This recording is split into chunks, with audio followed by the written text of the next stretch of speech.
يا رب أنت ملاذي ورجائي، في كل حال أرجو رضاك. علمتني يا رب أن أتوكل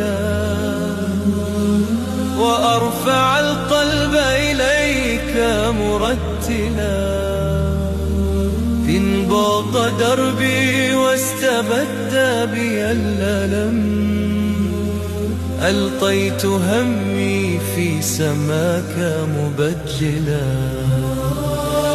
يا